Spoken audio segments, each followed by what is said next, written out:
اعوذ باللہ من الشیطان الرجیم بسم اللہ الرحمن الرحیم وَلِكُلِّ وِجْهَةٌ هُوَ مُوَلِّيهَا ہر ایک کے لیے ایک ڈائریکشن ہے۔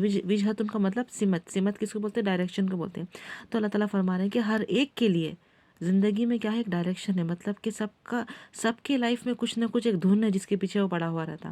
تو اللہ تعالیٰ فرما رہے ہیں کہ ہر ایک کے لیے وجہتن، ہر ایک کے لیے ایک سینٹر آف، جیسے کہ اپنی لائف میں ایک مقصد رہتا، دیکھیے تو اللہ تعالیٰ فرما رہے ہیں کہ چاہے وہ مسلمان ہو یا نان مسلم ہو یا کوئی بھی رہنے دو، اللہ تعالیٰ فرما رہے ہیں کہ ہر ایک کے لیے کیا ہے؟ ایک ہم اپنی زندگی میں ایک فوکس ہے، اپنی زندگی میں ڈائریکشن ہے، ہوا مولیہ، وہ اسی کی طرف منہ کرے ہوئے ہے۔ مطلب ہم جس کے بارے میں سوچتے ہیں، ہر ایک زندگی میں کسی نہ کسی چیز کے پیچھے لگا ہوا ہے۔ اللہ تعالیٰ فرما رہے ہیں کہ ہر ایک کے لیے ایک وجہتن ہے، ہر ایک کے لیے ایک ڈائریکشن ہے، ایک قبلہ ہے ہر ایک کے لیے۔ مطلب کہ زندگی میں ایک کام، ایک دھن ہے ایک انسان کو جو لگے رہتی، جو اس کی طرف ہی پلٹا ہوا ہے، مطلب اس کا ذہن ہمیشہ اسی چیز میں رہتا۔ جیسے کہ اگر کوئی ماں ہے اور اس کی زندگی بھر کا اٹینشن صرف اس کی اولاد ہے، تو اس کا دن بھر کا اسکیجول کیسا رہتا؟ پورے اپنے بچوں کے لحاظ سے ہی رہتا نا۔ مطلب کہ یہ اگزامپل دے رہی ہوں میں آپ لوگوں کو کہ ہر ایک کے لیے کیا ہے؟ ایک ڈائریکشن ہے زندگی میں، اور اسی کی طرف پیچھے پڑا ہوا ہے۔ مگر ہمارا ڈائریکشن کیا ہونا چاہیے؟ فاستبقوا الخیرات، تو بس تم تیزی کرو، race towards that which is good, مطلب اچھائی کی طرف سبقت کرو، مطلب تیز کرو، ریسنگ کریے۔ تو یہاں پر دیکھیے ہم کو یہ اس لائن سے یہ پتہ چل رہا ہے کہ زندگی میں سب کی زندگی میں کوئی نہ کوئی مقصد رہتا، کوئی نہ کوئی ڈائریکشن رہتا، اور وہ اسی کو فالو کرتے رہتا، اسی کے بارے میں سوچتے رہتا۔ مگر اللہ تعالیٰ کی کیا نصیحت ہے ہمارے لیے کہ تم نیکی کی طرف آگے بڑھو، نیکی کی طرف ریس کرو۔ اللہ تعالیٰ فرما رہے کہ اینما تکونوا، جہاں کہیں بھی تم ہوگے، مطلب تم کون سی بھی دھن میں رہنے دو یا تم کسی بھی چیز کے پیچھے رہنے دو، یأتی بکم اللہ جمیعا، لے آئے گا تمہیں رب، لے آئے گا تمہیں اللہ سب کے سب کو۔ مطلب کہ ہم کسی بھی چیز کے پیچھے ہم دوڑنے دو، تو چاہے ہم دنیا کے پیچھے دوڑ رہے ہیں یا ہم آخرت کے پیچھے دوڑ رہے ہیں یا کسی نہ کسی چیز کے پیچھے ہم دوڑ رہے ہیں، مگر بالآخر تو ہم کو اللہ تعالیٰ کے پاس جانا ہی ہے۔ اور اللہ تعالیٰ کیسے؟ ان اللہ علی کل شیء قدیر، اور بے شک اللہ تعالیٰ اوپر ہر چیز کے بہت بہت قدرت رکھنے والا ہے۔ اب اللہ تعالیٰ فرما رہے ہیں کہ ہم لوگ قبلے کا ذکر آ رہا، دیکھیں یہاں پر وَمِنْ حَيْثُ خَرَجْتَ، اور جہاں کہیں سے نکلو تم، فَوَلِّ وَجْهَكَ شَطْرَ الْمَسْجِدِ الْحَرَامِ، تو بس پھیر لو اپنے چہرے کو مسجد الحرام کی طرف۔ مطلب کہ میں جیسے کہ آپ کو پہلے بتائی تھی نا کہ جب محمد صلی اللہ علیہ وسلم جب مکہ میں تھے تو اس ٹائم پہ قبلہ بیت المقدس تھا، کعبۃ اللہ کی طرف نہیں تھا۔ اب یہ جو آیتیں آ رہے ہیں، سیکنڈ پارہ سٹارٹ ہوئے جب سے، اللہ تعالیٰ فرما رہے کہ جہاں کہیں بھی ہو تم، اب تمہارا قبلہ کیا ہے؟ کہ مسجد الحرام جو مکہ میں جو حرم ہے اس کی طرف اب قبلہ ہونا ہے۔ وَإِنَّهُ لَلْحَقُّ مِن رَبِّكَ، اور یہی ہے البتہ حق آپ کے رب کی طرف سے۔ مطلب یہ جو حکم آیا کہ کعبۃ اللہ کی طرف اب اپنا رخ کرنا ہے، تو یہ کیا ہے؟ بالکل حق ہے آپ کے رب کی طرف سے۔ وَمَا اللَّهُ بِغَافِلٍ عَمَّا تَعْمَلُونَ، اور نہیں ہے اللہ غافل اس سے جو تم عمل کرتے ہو۔ اللہ تعالیٰ پھر سے اپن کو تاکید کر کے یہاں پر پھر سے سیم آرڈر اللہ تعالیٰ فرما رہے ہیں کہ وَمِنْ حَيْثُ خَرَجْتَ، اور جہاں کہیں سے نکلو تم، فَوَلِّ وَجْهَكَ شَطْرَ الْمَسْجِدِ الْحَرَامِ، تو بس پھیر لو اپنے چہرے کو طرف مسجد الحرام کے۔ پھر سے اللہ تعالیٰ فرما رہے کہ وَحَيْثُ مَا كُنْتُمْ، اور جہاں کہیں بھی تم سب ہو، فَوَلُّوا وُجُوهَكُمْ، یہ دیکھیے پلورل ہے، دیکھیے فولی مطلب سنگولر کے لیے آ رہا، یہ پلورل کے لیے۔ تو اللہ تعالیٰ فرمایا کہ تم جہاں کہیں بھی تم ہو، فَوَلُّوا وُجُوهَكُمْ شَطْرَهُ، تم سب کے سب کیا کرو؟ اپنے چہروں کو پھیر لو اس کی طرف، کس کی طرف؟ مسجد الحرام کی طرف۔ لِأَلَّا يَكُونَ لِلنَّاسِ عَلَيْكُمْ حُجَّةٌ، تاکہ نہ ہو لوگوں کے لیے تمہارے خلاف کوئی حجت۔ مطلب کہ جو قرآن سے پہلے جو کتابیں آئیں اس میں یہ لکھا ہوا تھا کہ جو آخری رسول جو آئیں گے ان کا قبلہ کعبۃ اللہ کی طرف رہے گا۔ تو اللہ تعالیٰ فرما رہے ہیں کہ یہ جو حکم آیا اس کا ایک ریزن یہ بھی ہے تاکہ لوگوں کے تمہارے خلاف کوئی حجت نہ ہو۔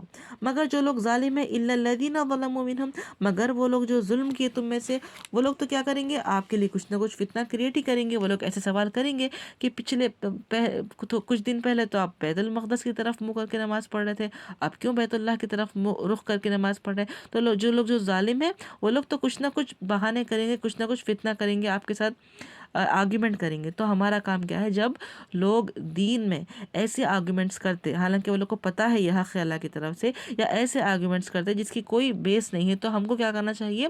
فلا تخشوہم واخشونی، تو نہ تم ڈرو ان سے مگر ڈرو مجھ سے۔ ہم کو لوگوں سے نہیں ڈرنا چاہیے، ہم کو صرف اللہ تعالیٰ سے ڈرنا چاہیے۔ وَلِأُتِمَّ نِعْمَتِي عَلَيْكُمْ، اور ایک ریزن کیا ہے قبلہ چینج کرنے کا، کعبۃ اللہ کی طرف کرنے کا؟ کہ تاکہ اللہ تعالیٰ تمام کر دے اپنی نعمت تم پر۔ مطلب کہ اللہ تعالیٰ کی نعمت ہے ہوئی ہم پر کہ ہم سب کیا ہے بالکل ایک ہی ڈائریکشن میں ہم نماز پڑھتے. جو مسلمان جو ہے آج کل کتنے سارے فرقوں میں بٹے ہوئے ہیں، مگر دیکھیے اللہ تعالیٰ کی یہ ایک بہت بڑی نعمت ہے، یہ بہت بڑی اللہ تعالیٰ کی نعمت ہے ہم پر کہ ہم لوگ کیا کرتے ہیں، ہم سب حج کرنے مکہ ہی جاتے نا. اور ہم لوگ کیا کرتے ہیں نماز میں، ہمارے مسلمانوں میں کتنا بھی اختلاف رہنے دو، کتنا بھی آپس میں ہم لوگ آرگیومنٹس کرنے دو، مگر ہمارا قبلہ ایک ہی ہے. اللہ تعالیٰ کی نعمت ہے کہ کتنے بھی ہمارے آپس میں ڈس ایگریمنٹس رہنے دو، مگر ہم جب نماز پڑھتے تو ہم سب ایک ہی کعبۃ اللہ کی طرف ہمارا ڈائریکشن رہتا، مطلب یونٹی رہتی مسلمانوں میں. تو یہ بھی ریزن تھا اللہ تعالیٰ کا وَلَعَلَّكُمْ تَهْتَدُونَ. اور ایک ریزن کیا ہے، تاکہ تم ہدایت پا جاؤ. مطلب ہم سب کا جو ڈائریکشن ہے وہ کعبۃ اللہ ہے نمازوں کے لیے.